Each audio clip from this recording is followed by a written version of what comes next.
I'm very excited to announce that we have the chief winemaker from Gibbston Valley on the line right now, Christopher Keys. Can you hear me, Christopher? I can. Yeah. Can you hear me? Yeah, I can indeed.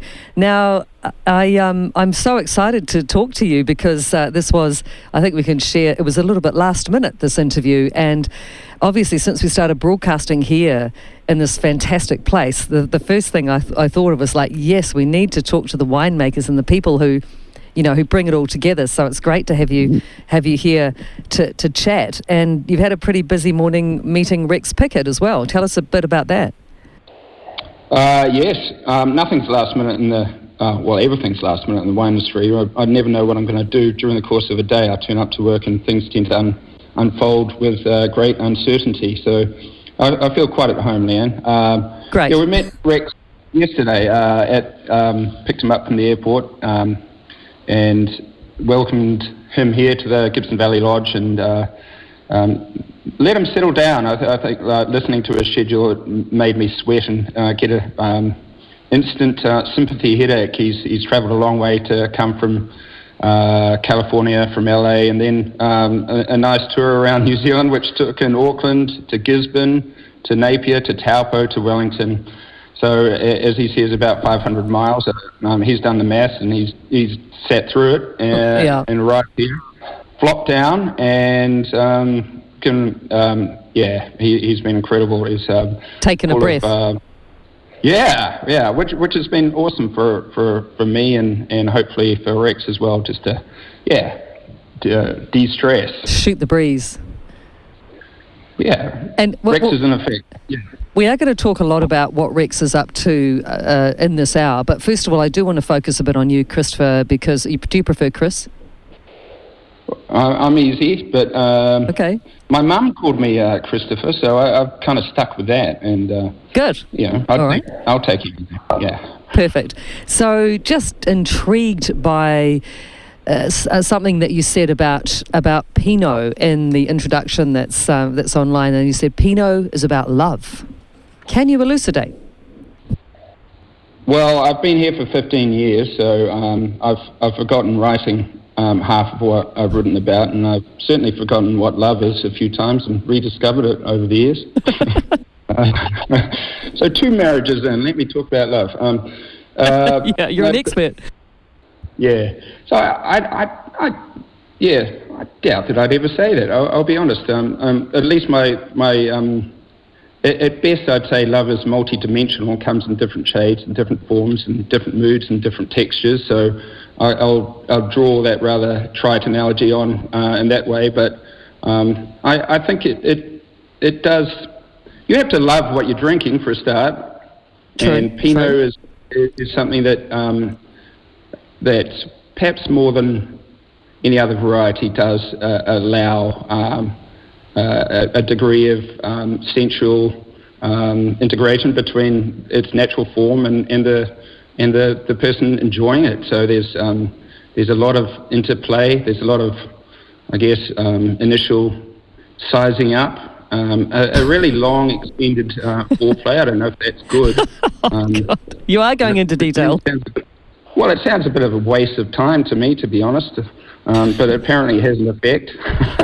And then with wine, it's a lot of the time it's that relationship between the drinker, the person enjoying the glass, and the wine itself, and taking a moment out from the helter-skelter of life and the temporal and the temporal strident pace of life, and to slow down, I think, and enjoy what's in front of you. I think, to me, that's I can't remember saying Pinot's like love, but that is what Pinot Noir is like for me. It's a chance to enter a different realm and think about and consider the world to savour. Right. Can I interject something here? What was your name? I'm sorry. Please, it's Leanne.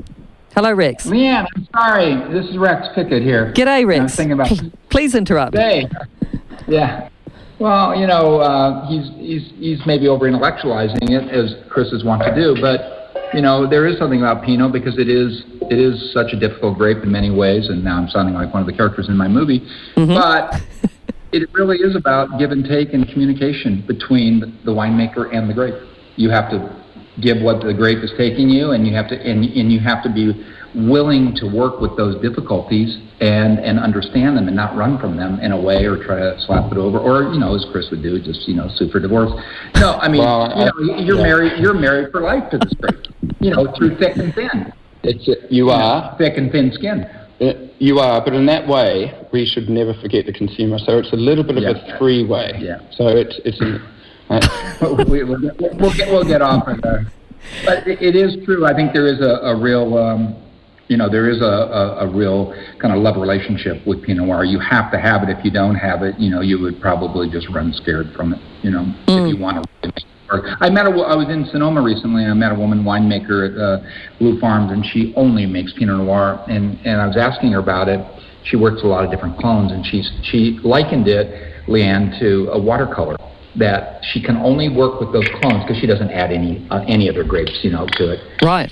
Whereas Bordeaux-based wine, she goes, it's like an oil painting. I can just slap on some Merlot, put in some more Petit Verdot, whatever, blah blah blah. But it's like a watercolor. I thought that was very lyrical, and there's something poetic about that. And and that's the only chance I have is those blends, with those different clones and stuff. So that's right. The people I hear who love Pinot, except for the ones now trying to make money off of it, it really is, it's like love. It's difficult.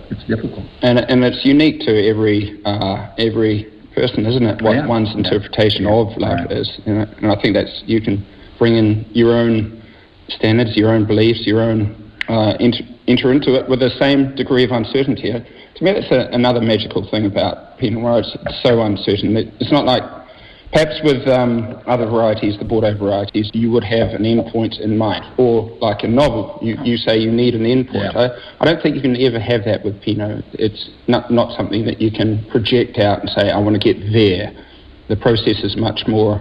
Don't you also think, Chris, that, and you would know, you're a winemaker, I'm not, that Pinot has so many, it has a much broader and vaster range of expression than say Bordeaux-based wines. They just all seem to taste the same. As Miles says, they're kind of prosaic. They just still seem to taste like Cabernet Sauvignon. Some are more tannic, maybe whatever. But Pinot just has. There's so many. It's just so. I mean, and it's different where it's grown. I mean, here in Central Otago compared to Chile or Sonoma or San Jose. For me, this is about how much order and control you want in your society and in your life. So if you're someone who likes order, perhaps this is not your variety to be involved in making. Yeah. Like if it's that breadth can, from a producer's point of view, bring on premature aging, the highest of highs or the lowest of lows, and everything in between. So the great psychiatrist Carl Jung, the great psychiatrist, in his autobiography, Memories, Dreams, Reflections, he said that he thinks he's plumbed the depths of the human psyche and the human soul, but there's one thing he will never understand, and that's love. And I think that goes with Noir. You will never understand it, and every year it's going to be different. And it's chasing that mystery, which is the thrill, isn't it? It's not a numbers game, like how many wines you've consumed, how many you've got in your cellar. It's the depths to which he refers, I guess. And how you feel the next day about it. I think that's important. Like love has that aspect. Well, that gets into regret. The number of bottles you've had. Yeah, that's the same. Do I want to revisit it? You two, priceless. I am just sitting here in awe. Well written, Christopher, 15 years ago. I mean, at first I thought, what a clumsy, cliched metaphor, but in fact, when you unprize it, tease it out, there's a lot to it. And the only thing is, I haven't heard your impressions on love, Leanne. Oh, good Lord. Well, that's something I might save for a few weeks, but I was just wondering if I need an R rating on this conversation because it was getting into threesomes at one point.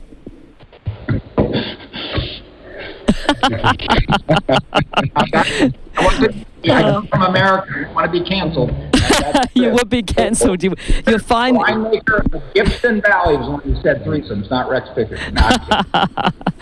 Hey, I think you two are incredible. It's so great to talk to you, and I can't. It's so ironic that you're only not that far away, but I can't see you. But I'm looking forward to meeting you shortly. But we're chatting on the phone anyhow, and it's brilliant. And I want to say congratulations, Rex, because Sideways is one of my all-time favourite films. It's so good. What is it that you like about it, Leanne? I always ask this question now because it's been so many years since it's come out, and I of course get this from a lot of people. In fact, I think it's oddly enough, a lot of films come out and they're forgotten within 3 months and whatever. Here we are 18 and a half years later, and I feel like more people know it than ever. What do you think is the supposed timelessness of it? The charm, the comedy, and the subtlety, I think, is probably the best way I can describe it. It has been a while since I've seen it, but I just remember being completely charmed and taken away, on a journey with it. It was special. It stays in my mind.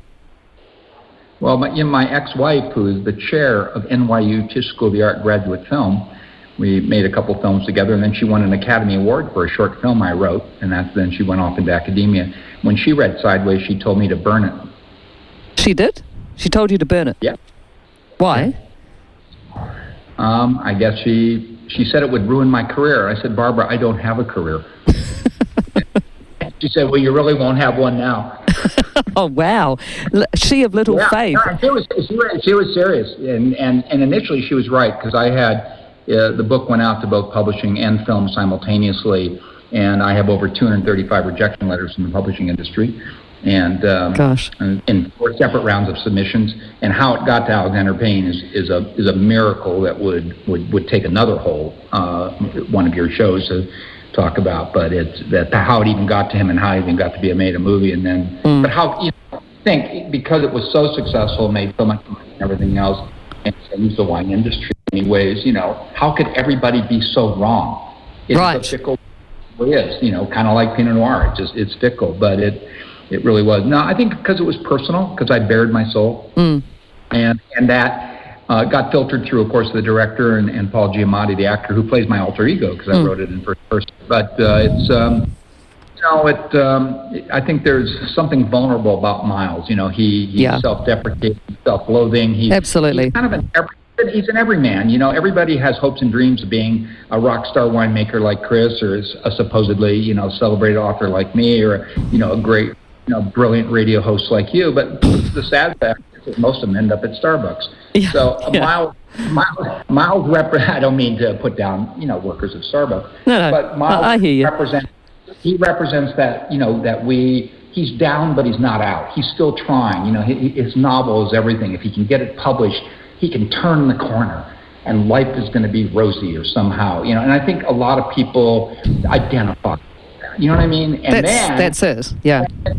Oh, by the way, he happens to have this one great passion, Pinot Noir.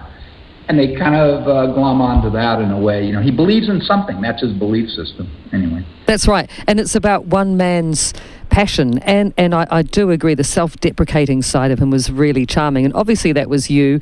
But it must, now you must be thinking, wow, I created that. It must feel fantastic. Obviously you've had many, many novels, but you're here for a reason, because you're doing a sequel.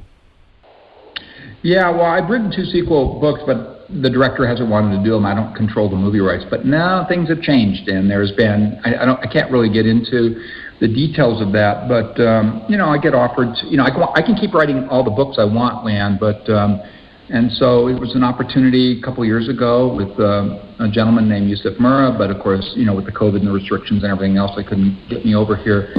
Because I can't write this on Wikipedia, Leanne. I could, but it would be tenuous, and everyone in New Zealand you wouldn't allow me into your borders, even if we beat this virus. Exactly. So clearly I have to come here, and then I have to start to ideate why does Miles come to New Zealand? And we can get into that if you have time, but and then I have to start to not only ideate the novel, but then start to build up the story in my head before I can really write it. I have to live it. I mean, Sideways was that area, every location in that movie. I've been there many times. I was up there many times, not even to research. I wasn't going up there to research. I was just going up to get out of LA and my crappy life. And and then I found another crappy life. But but I was up there with a friend of mine named Roy, who's kind of like the Jack character, not quite. And he said, Rex, you should write a screenplay. And I did, and it didn't work. And then I was writing a short story in first person of these wine tastings I go to. And I never forget, I finished a short story, and it's kind of a wine tasting that degenerates into a brawl. And Miles, Jack comes in and kind of saves the day. And I thought, wow, that would be a great preface or prologue to the novel. And I wrote it in 9 weeks. But it was building in me for 3 or 4 years. So that's how I work. I take things from real life. I mean, real locations, real people. I mean, if I had Gibson Valley in here, I wouldn't call it something else. It would be Gibson Valley, and it would be Chris. I mean, real people and New Zealand and whatever. But I have to find the reason why Miles comes here, and I have found that. And also, are you able to tell us that reason? We have got time. No, as I've said. I've said to everyone, well, fair enough. Indigenous Americans, if you take their picture, they say you're robbing their soul and their spirit. They don't want you to take their picture. So if I give you my ending, true, I'm robbing my soul. You're right. I did that on a little bit last night. I said that Miles is in California, so we'll start there. And he gets some shocking news, not tragic news, but shocking news. So that's kind of the secret he's holding on to. And he goes and sees a therapist, oddly enough, a Jungian. And this really happened to me. And he's building up to talking about it. And he's talking about his life kind of having not gone anywhere. And suddenly he hears snoring. The psychiatrist is falling asleep in the middle of the session. That actually Leanne. And I thought, okay, fuck this place. I'm going to New Zealand. Because he has I'm sorry, I don't know if you're a PG-13, whatever here, but it's all right. Really, so I opened with that kind of funny scene with Miles unloading on this therapist, and next thing he hears is, and that happened to me, at a low moment in my life, that was the low moment of the low moment. It would have been, And then you wonder how many more floors you can go. Well, New Zealand's got a high boredom threshold. So yeah, my problem with New Zealand, if I have any problem, is it's so beautiful and the people so far have been so warm and whatever. Where's the conflict? But I'm sure I'll find it. Oh, you'll find it. You'll find it. Well, I'll tell you how I'm going to find it, because I will give you the middle part. Yeah. So a friend of mine, I said, okay, so Miles goes there, and I thought maybe he's on some sort of book tour or whatever. He's not a famous author now, but at least he's gotten a book published or whatever. And how about if he's in a camper van with Jack? And everyone just starts laughing when I say that, because they think it's going to be the rock star bus tour or a great car and the 5-star hotels. No, they're in a camper van. Yeah. And so automatically, if you know the characters, that's just a funny image of those two guys stuck in a camper van. And there's, but we're going to be in a beautiful one that's being provided by Pacific Horizons. And we'll see how I fix on it. And then he's going to do book signings along the way. But there are these book clubs that are all women. And this was told to me by somebody here, and it was they're these all women book clubs. Mostly, there are some men, but not that many. And they drink a lot. They and do. They vent about the men in their life, and she didn't use the word vent, by the way. She used another word, a stronger word. And I said to her, Yvonne, sign me up for as many of those as possible. So that camper van trip will happen in July. I'm down here in Central Otago, just kind of because this will be the terminus for Miles. It will be, I just know it's going to end on Resolution Island.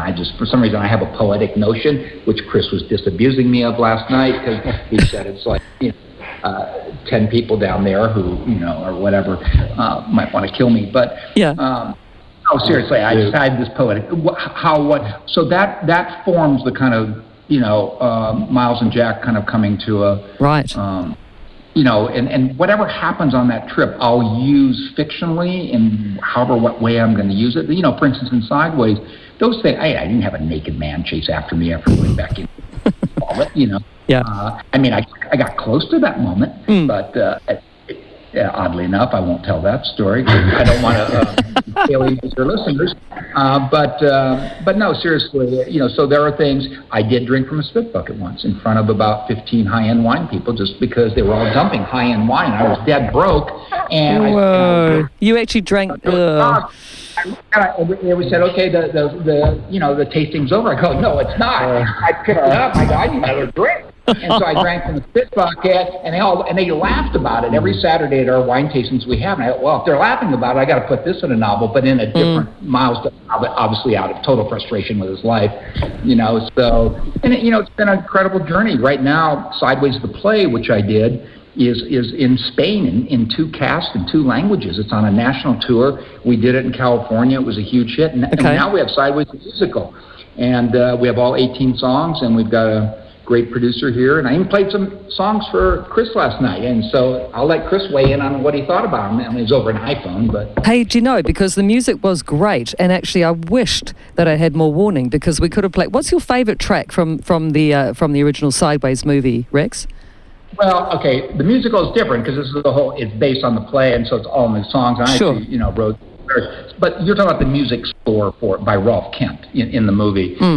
There's, when I saw early cuts of the movie, it starts kind of slow with, he's meeting Jack and getting ready, and they meet Jack's, his affianced and all that.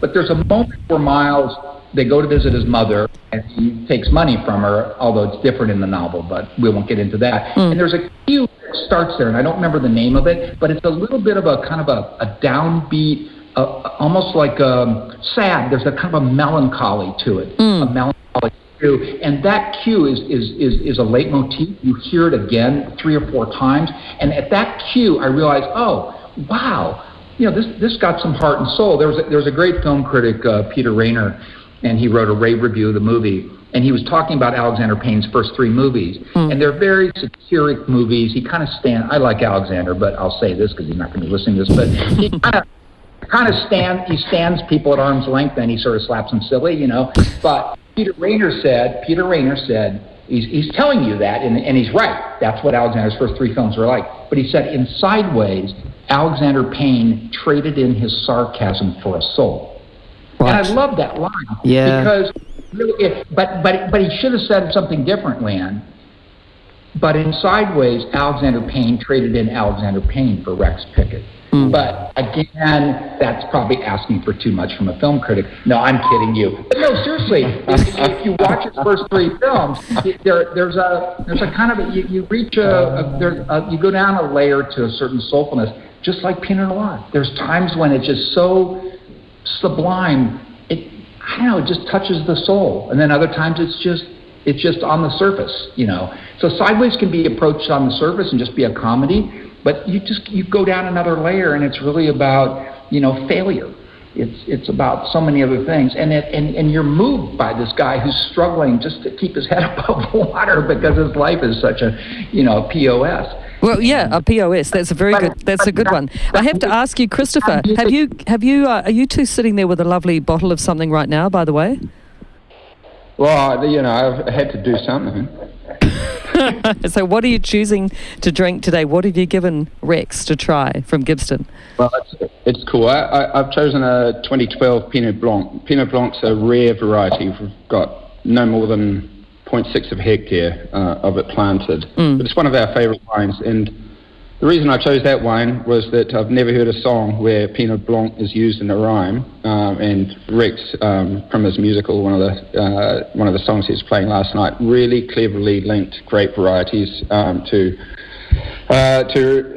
rhyming couplets. I'm not sure if it was iambic pentameter, but anyway, it was hilarious. There's a real comedy involved with that. So we're having a 10-year-old Pinot Blanc, and it's nice to pull wines a bit of age and character out for someone with such age and character as Rex, and so he can appreciate, as I say, a character. And I think when he's talking about truth, I always think about felicity to place and truth. I think you're right, Rex, the creative process or anything which does involve expression has an underlying aspect that if you do bury yourself into, you can see, is that producer, is that author, is that filmmaker cynically attempting to do something for their own simple commercial gain, or is there an underlying a truth to what they believe in? That sounds a bit boring, but truth to place. And I think here it's such an exciting place that the wines carry a freshness and a real distinctly central Otago edge that, of course, trying to bury that in something more sloppily, commercially, and easily available is not the road we take. We try and create like a range of characters, a range of sounds, or a palette just such a vivid expression of place. I think that's a cool. I like the word truth a lot, because I think that really goes to what I've tried to do as a writer, is to try to get to the truth. And to do that, you have to risk embarrassment. For instance, if I just wrote a ha-ha comedy with two guys going wine tasting and just getting silly, and didn't bare my soul, because I had nothing to lose when I wrote it and I bared my soul, it hurts more when you're rejected. And we talked about this last night, rejection and stuff. But I guess truth is what I'm after, because at the end of the day, look, with wine or with movies or with writing, time is the harshest critic. We're sitting here drinking, I don't expect this Pinot Blanc to go as long as, War and Peace, but for 10 years, it still has freshness and lovely, character and depth and complexity, and to think that they would, that he would hold on to one. I would assume this wine was dead, but it's not. And that's the same, I think, with great art. If you can get to the truth of the character, the truth of the emotions, it touches people on a level that is relatable. And then that now you hit a certain kind of universality. You are spot on there, Rex. Guys, I've got a song I'm going to take just briefly for you to have another couple of sips of the Pinot Blanc. Don't worry about me, I'm fine with a coffee. Both of these gentlemen are on the phone with us at the moment. We have just been visited by Chris, who's brought us a couple of little tasters so we can get in the vibe, of where they're at. They're drinking a 2012 Pinot Blanc, and I've just had a sip. It's great. Thank you, Chris. Oh, you're welcome. Yeah. You just finished the bottle, and I have to say, Leanne, playing Spill the Wine, I feel like I'm having an LSD flashback. How far back are you going here with the music? Oh, we go back. I'm not young anymore. Wow. Was it a good flashback? That's the main thing. Yeah, I guess, Don't heap praise too heavily. So what sort of music do you get into then, Rex? Well, it was interesting because the guy who brought me down here, we had a road trip, and we did have a little bit of discussion about music, especially when Muskrat Love came on. That's when I almost left out of the car. With disgust. Yeah, right. I have very eclectic taste when it comes to music. When I'm writing, I don't want to hear, if I'm listening to music, I'll listen to electronic music like Brian Eno or any other kind of great bands. Yeah. Or Barry, a lot of other. Literally, I'm very into contemporary literature. I'm very into contemporary cinema. It's not that I don't go back to the past to visit stuff, but I'm not going to sit and be like my older brother, be locked into the Beatles time warp or something. I'm not that guy. I want to know what's happening now, currently, whatever. But okay, I love music, and I pretty much, I have pretty eclectic tastes as well, but I just I love how sort of groovy and kind of old school that particular track is, and obvious connections with you too. But yeah, there's some great music around. Brian, very good choice. And yeah, we played Nick Cave here the other day. We've been playing quite a bit of different stuff over the it's not years, it's only a week and a half, it feels like years, but we're actually broadcasting apparently from Christopher's old office, I just found out. Yes, a few familiar memories from that little grotto that you're in. Grotto. That's happy ones too. You're elevated. That's a nice thing. Yeah. Elevated up, and you can kind of get the feeling for what's going on around you at Gibson Valley. Yeah, you can. Yeah. I just think it's pretty cool that I have to walk through a cheesery and a cafe to get to work.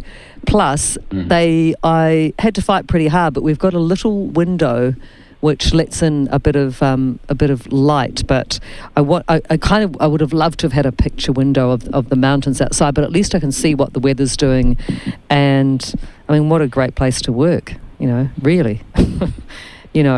And it's funny, Christopher, because I remember when I first moved here, it's quite a while now, 20 years ago, but this was the place to come. I was saying that to Greg the other day in our interview, and I said Gibbston was where you brought guests from overseas if you wanted to have a beautiful lunch. It was kind of the premier winery. And you've been here since when, 2006? Yes, correct. Yeah, 15 years now. How did you end up here? Well, I was a little bit like Miles, I guess. I was a kind of a failed, confused student, and got into wine through various circumstances in Dunedin. I was an art student, Russian language, that I've gone on enough about. I think it's one of probably the most popular and least useful qualifications in the world right now. Long story short, I was a Merlot winemaker in Hawke's Bay. Right. Why are you laughing about that? Well, that's completely the ringing.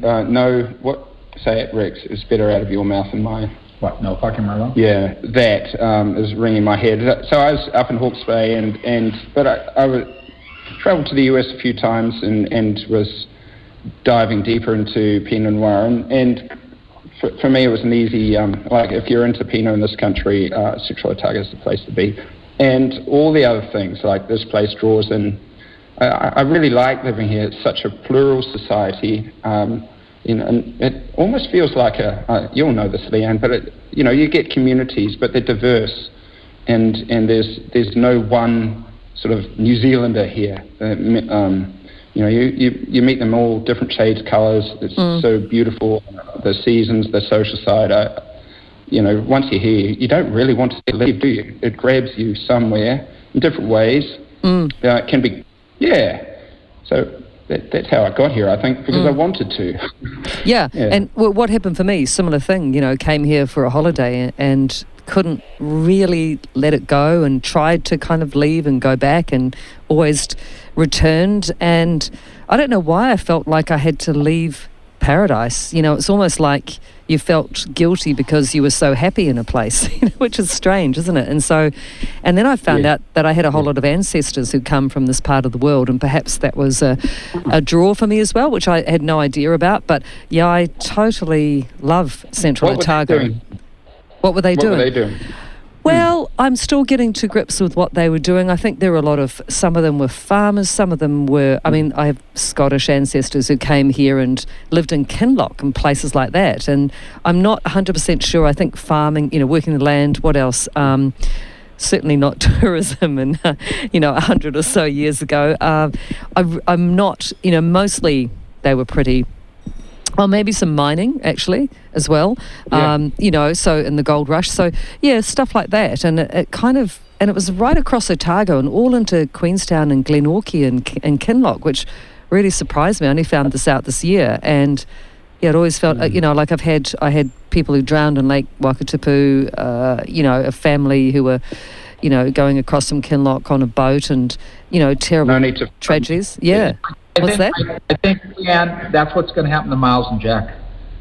Oh, they're going to drown? Yeah. Yeah, well, I'm going to drown and wait. Like, what is it? Wakatipu. But actually, I have a funny story to relate to you about that, if I'm allowed to say it. It's my son was in town. Leanne, it's your show. Well, I'm just wondering if I'm going to offend some people, but I think this station is all about not worrying about these kind of things. So I'm going to say it. So my son was in town, and it was at the height of the tourist season, and a bunch of holidaymakers, tourists from the States, approached him, and they were so cute the way they pronounced the lake, and they said, "Can I do a phony American accent?" Yes. They said, "Hey, can you tell us the way to Lake Wakatipu?" And he thought it was just gold. He was about 19, my boy, and he just said they were delightful. And he's quite sweet and polite to strangers, maybe not so much to his mum, but he is when he's talking to others. And anyway, gave them directions, and he just giggled all the way home because he thought it tickled his fancy. Oh, it's every day that, isn't it, around here? So many comments. But what you're referring to, like your ancestry coming and working in outland places like Kinloch, it's not that far away, is it? And that's even working out here when we have, you just need to look outside, and that streak of wildness. Even if you're in Queenstown, you look at a restaurant, sophisticated, great food, wine, whatever. It's not that far away that the wild, the untamed, is within reach. Oh gosh, yeah. I mean, even for me, like driving out here, I've always loved, there's that whole thing, mountain madness that you get in Queenstown, and you're surrounded by these huge things, and it's a way different vibe to anywhere. Even Wanaka feels more open. So for me to drive out to Gippsland, people used to say, even if you just go to Gippsland, you still feel like you're not so claustrophobic and trapped by these mountains. It's a really interesting psyche sort of thing, effect on the mind. And it's true. Well, the rhythms of the season, and then something like sunrise. Most of our wineries outside, so we arrive at work during harvest. It's cold, and until the sun pokes its head over the Crown Range and bathes us with incredible bright central light, you shiver. You have this transformation every day. It's like redemption every single day, like a ferment. You start cold, you get warm. And it's kind of a magical, very visceral feeling. I think so. I think you feel alive and invigorated here, and it's what a lot of people have discovered. Like, just Rex, is this your first time in this part of the world? Yeah, I mean, and I got here just a week ago in Auckland, and then crazy driving all along the coast there in Hawke's Bay and places I'd forgotten because my brain was whatever, and down to Napier and Wellington for a couple of days, and there's so much rain and whatever, and I was just, it's incredibly beautiful. It's so beautiful it's almost prosaic. But honestly, I'm going to be honest with you, and for other reasons I don't want to get into, but when I flew in here to Queenstown, I just had a wholly different, almost an epiphany.